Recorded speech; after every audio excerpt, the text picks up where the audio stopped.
Салам, друзья! Меня зовут Саша. Ну как, интригующе? Интригующее название, не правда ли? Что такое Кыргызстан? Так вот, 100%, когда вы прочитали название, у вас сразу возник вопрос. Саша, ты что, не знаешь, что такое Кыргызстан? Ты снимаешь видео про него практически год. И ты что, до сих пор так и не понял, что такое Кыргызстан? Нет, дело вовсе не в этом. Я знаю, что такое Кыргызстан, но сегодня видео будет про историю Кыргызстана. Откуда появился Кыргызстан? Ну и в общем, история Киргизии с древности до наших дней. Видео обещает быть очень интересным, поэтому его стоит посмотреть до конца. И на это есть не только та причина, то что оно очень интересное будет. А еще есть одна причина, о которой я сейчас вам и расскажу. Друзья, дело все в том, что в этом видео будет спрятан некий код. Я уже делал такой прикол в некоторых видео про Казахстан, и сейчас буду добавлять и в эти видео. Друзья, на какой-то минуте в этом видео содержится небольшой код, который мелькнет буквально на секунду, либо на полсекунды. И вы, если напишите его в комментариях, вон там, в комментариях, первый человек, который напишет его в комментариях, получит от меня привет. А также я рандомно выберу еще 2 человека, которые получат привет, если они написали правильно этот код в комментарии. Да, то есть если вы смотрите это видео, например, 1000-ным, 2000-ным, 100-тысячным. Ладно, размечтался. Так вот, если вы смотрите это видео, например, 10-тысячным, то вы не расстраивайтесь, есть смысл искать код. Потому что я буду выбирать полностью рандомно, и возможно вы получите привет, даже если вы напишите 1000-ный комментарий. Вот так.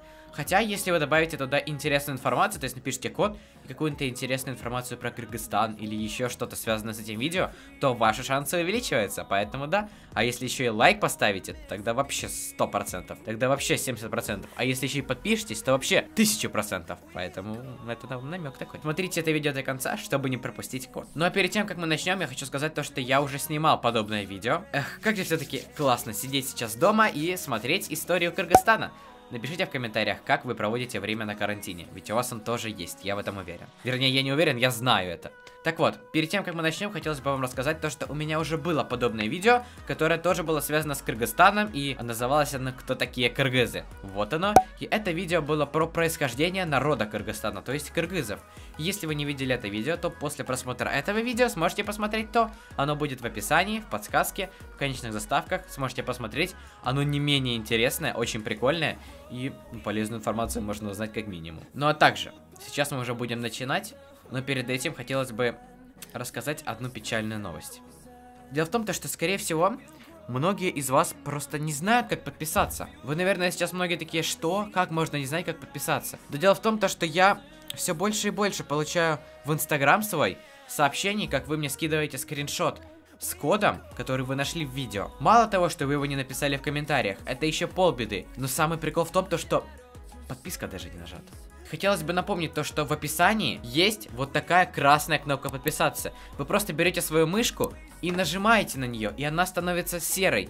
И это абсолютно бесплатно, если вы думаете то, что это платно, потому что правда, очень много скринов, человек пишет, какое классное видео, мне очень понравилось, а он даже не нажал подписку. Вот понимаете, подписка это очень большая благодарность за видео, как и лайк тоже. И когда вы жмете на эту красную кнопку, вот прям настроение у меня +1. Каждая подписка +1 к моему настроению. И плюс 1% то, что видео выйдет раньше.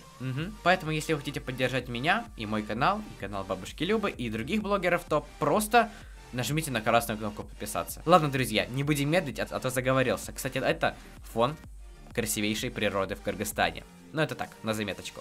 Поехали! Согласитесь, друзья, прекраснейший вид сзади. Ладно, начинаем. Важнейшее исторические события. Интригующе. Территория Киргизии, как и вся Центральная Азия, является одним из древнейших очагов человеческой цивилизации. Исследования археологов показывают, что первобытный человек освоился здесь со времен каменного века. Киргизы – этнос, известный в Центральной Азии. В первом тысячелетии до нашей эры донесли сквозь века до наших дней свое самоназвание. Первые государственные образования на территории современной Киргизии возникли во II веке до нашей эры, когда южные земледельческие районы страны вошли в состав государства Баркан. В IV веке до нашей эры предки киргизов входили в мощные племенные союзы центральноазиатских кочевников. Должны рассматриваться как гипотеза, которые весьма серьезно тревожили Китай. Именно тогда началось строительство Великой Китайской стены. Ух ты. В II веке до нашей эры часть киргизских племен ушла из-под власти гуннов на Енисей.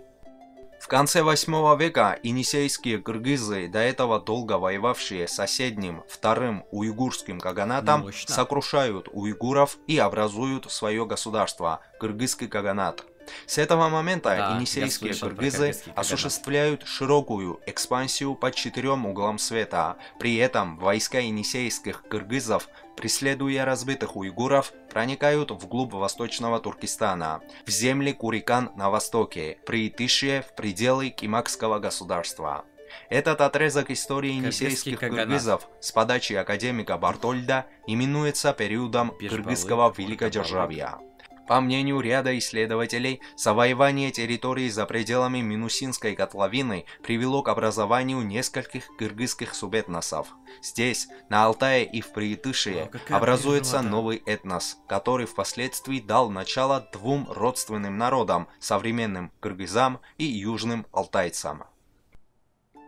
С середины 9 до начала 10 века кыргызский каганат Пополняем свой багаж знаний знаниями про историю Кыргызстана. охватывал Южную Сибирь, Монголию, Ух, красота. Верховья Ну, Иртыша правда, красота. и часть Кашгарии.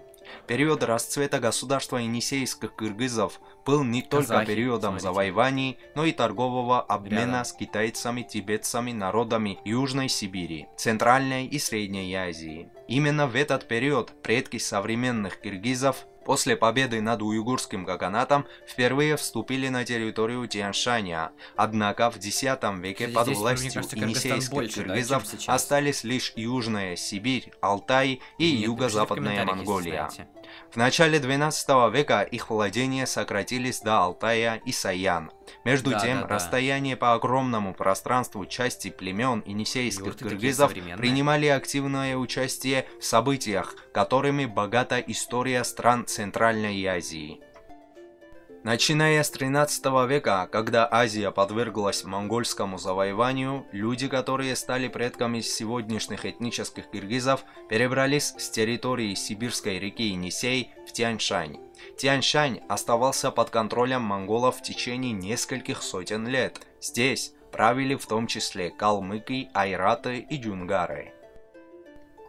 В XVIII веке династия Цин в Китае достигла наибольших размеров, а айраты стали вассальным государством. С возникновением красивые Куканского наряды. ханства в Вот начале вообще наряды Кыргызстана такие красивые. Вот эти все узоры, они просто фантастика. Я помню, я в одной из самых первых своих реакций на кыргызскую музыку я одевал такой чапан, или как он называется, кыргызский такой халат. Можете промотать в самое начало моего видео, и бабушка еще реакцию на Мурат снимала. Это нам наши знакомые привозили, ну давали там на месяц она лежала. Одевал такие красивые узоры, еще и шапочка, по-моему, была. Но не помню точно, такая красота до просто. 18 века Кыргызстан Зелёная попал такая. под власть его правителей.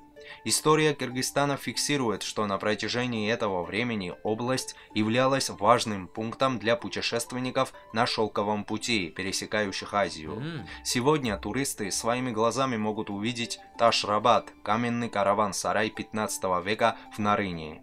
Языки и культуры многих стран, благодаря путешествующим через территории нынешнего Кыргызстана купцам и странникам, оказали знаковое влияние на людей, живущих в этом районе. Центральная Азия была важнейшим трофеем великой игры имперской экспансии в XIX веке, разыгранной между Россией на севере и Великобританией на юге. В это время влияние Коканского ханства ослабело, благодаря чему мелкие правители в регионах получили значительно больше власти. С 1867 по 1918 год Вау. Кыргызстан был частью... Какие кадры показывают. Хочется, знаете, мы слушаем историю и смотрим природу, и костюмы. Просто фантастика. Российской империи в составе туркестанского генерал-губернаторства. Музыка такая прям Туркестан дополняет долгое время атмосферу. оставался колониальным форпостом, довольно изолированным от столицы в Санкт-Петербурге. Однако появление железных дорог на рубеже 20 века способствовало появлению Передвижение. большого количества русских поселенцев.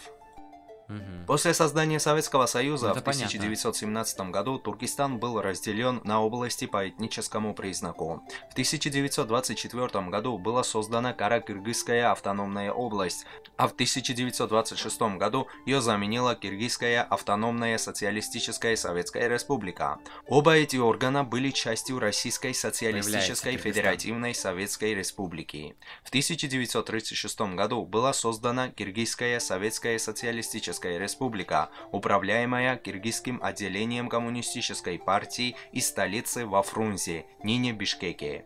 Одной из самых заметных фигур из советского Кыргызстана был Чингиз Айтматов. О, у меня так много видео есть про Чингиза Айтматова. Мне знаете, если вы новенький на канале, то вы не знаете, мне депутат Кыргызстана прислал книгу «Малый сборник сочинений» Чингиза Айтматова, она у меня там лежит.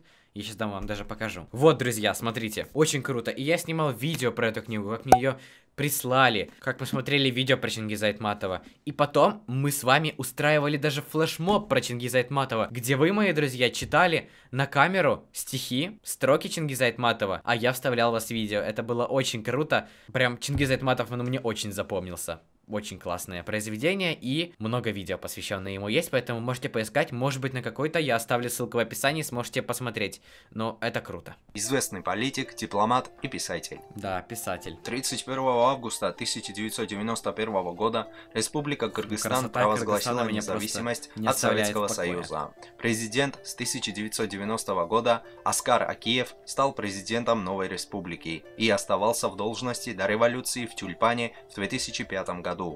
Политика оставалась нестабильной, пока протесты в 2010 году не привели к свержению Бакиева, который заменил Акиева. Напряженность вспыхнула в результате насилия по этническому признаку между кыргызами и узбеками в Ошо, напоминая о подобных беспорядках, вспыхнувших в Ошо в 1990 году. Роза Атунбаева стала временным президентом в апреле 2010 года, а также одной из немногих женщин-лидеров в стране с мусульманским большинством. Она также стала первым киргизским лидером, который мирно передал власть после выборов в 2011 году, приведших к президентству Алмазбека Атамбаева. С тех пор Кыргызстан оставался относительно стабильным и даже принимал 2 фестиваля «Всемирные игры кочевников». И на этом все. Всем спасибо за просмотр. Обязательно подписывайтесь на канал, чтобы не пропустить новые видео. Ставьте лайки и по возможности вступайте в группу ВКонтакте. Вы тоже это можете сделать. Потому что красная кнопка подписаться бесплатно, как я говорю, для всех. Ну что, друзья, это было круто, а самое главное, информативно. Было очень интересно узнать про историю Кыргызстана с древности до наших дней. Например, я вообще не знал то, что в Кыргызстане была девушка-президент, причем 2 раза. А также, друзья, у меня есть к вам просьба. Если вы знаете еще какие-то интересные факты про Кыргызстан из истории, то просто напишите мне их в комментарии. А также ищите код, который уже мелькнул, скорее всего, или, ну да, уже мелькнул, я думаю. И пишите его в комментариях вместе с кодом, и, скорее всего, вы получите от меня привет в следующем видео про Кыргызстан, а оно будет совсем скоро. А если вы вдруг не нашли код, то можете, конечно, подсмотреть в комментариях, но можно еще раз видео пересмотреть, потому что если вы вдруг что-то еще не поняли из видео, то можно посмотреть 2-й раз, заодно и код найти.